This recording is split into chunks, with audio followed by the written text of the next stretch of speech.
The Zentraedi have style. That's an undeniable fact. Nothing shows that off more than the good old Nousjadeul-Ger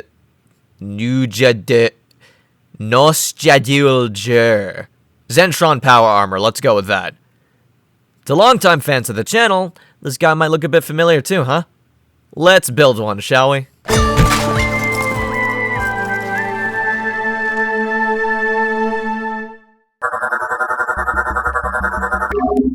Debuting at the tail end of Macross, the Zentraedi Powered Armor is not a traditional mecha as you'd see in, say, Armored Core. No, the ZPA is, as the name suggests, merely a suit of power armor in the vein of Mjolnir, Elementals, or, more fittingly, a Marauder. Of course, if you're a 40-foot giant, anything you wear is viable to look like a giant mecha, especially considering the built-in armaments.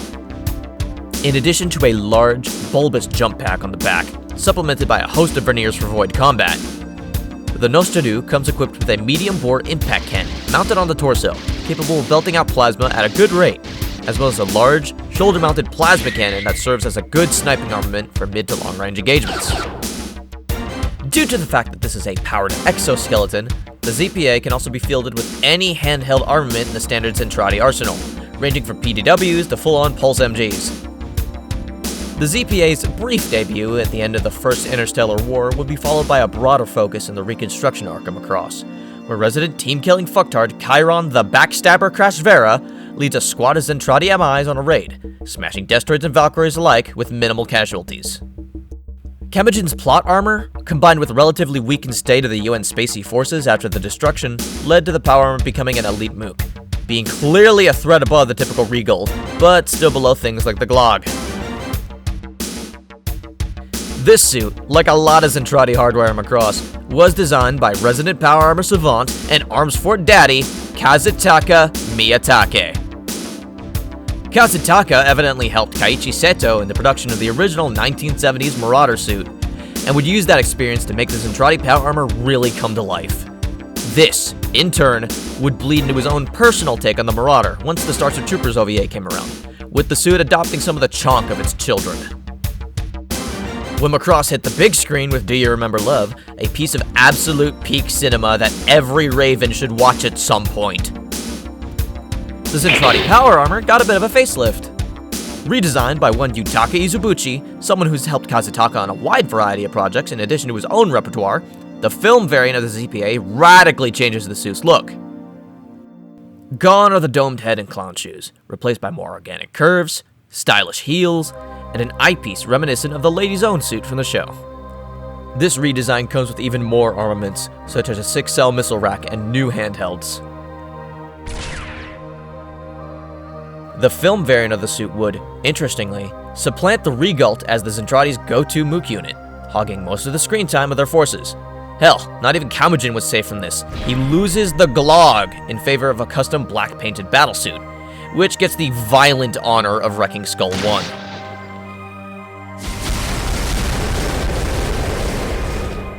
This downgrade in status is quite palpable, as the film ZPA is smashed, sliced, punched, and generally treated like paper.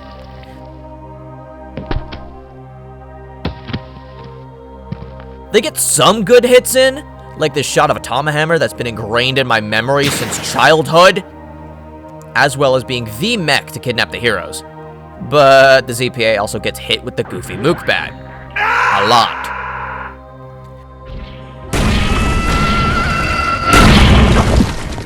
Despite this demotion to full grunt, or perhaps because of it, the film version of the suit would go on to be the definitive version of the suit, showing up in future projects like Macross Plus, Double Kill, Betrayal, and even having a descendant in the form of Zentraedi Battlesuit in the same OVA.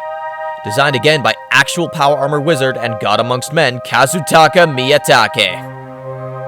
This suit combines the general look of the ZPA with the loadout of its sister, featuring 2 fat racks of missiles on the back, and wow.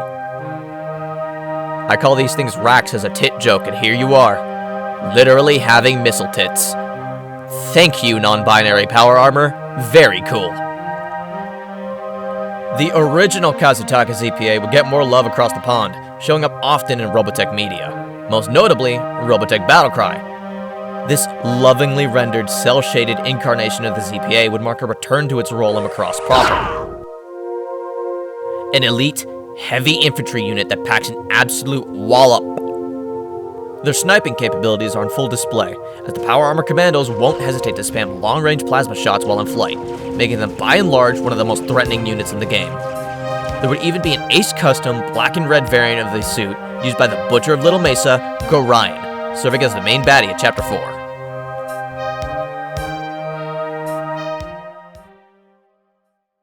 Enough history. Let's see if the Zentraedi's mainline mecha mook can manage itself on Rubicon.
Let's break this down, shall we?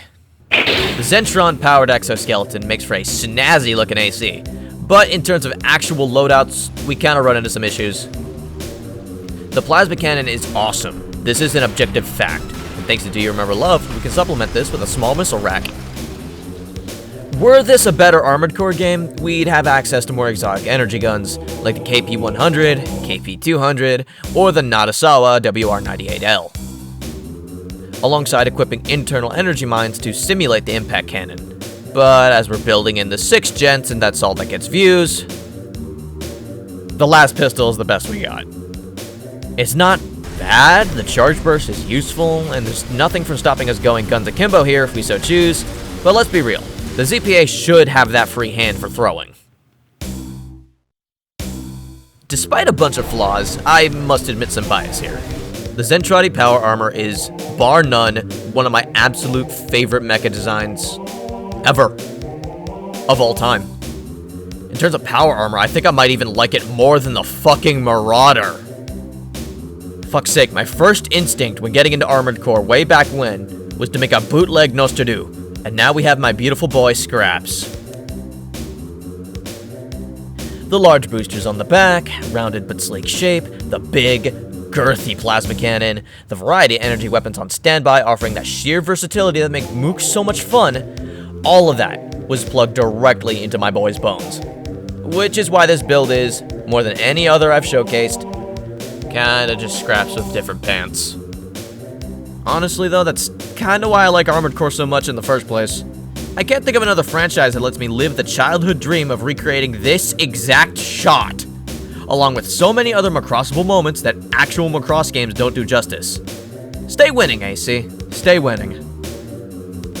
If you like the art in these videos and want to support the channel, I have links in the description for various methods of support, or other means to secure mecha art. Be sure to also swing by the Bucket Garage Discord server as well, a place for my ravens to rest their wings, mingle with other mech enthusiasts, and use the power of managed democracy to decide on what videos I make, what streams you, yes you, can feature in for community nights, and whether or not I'm a slave to the BBW mines. Failing that, a like, a sub, and a comment are the best ways to show some love here to appease that awful, awful algorithm.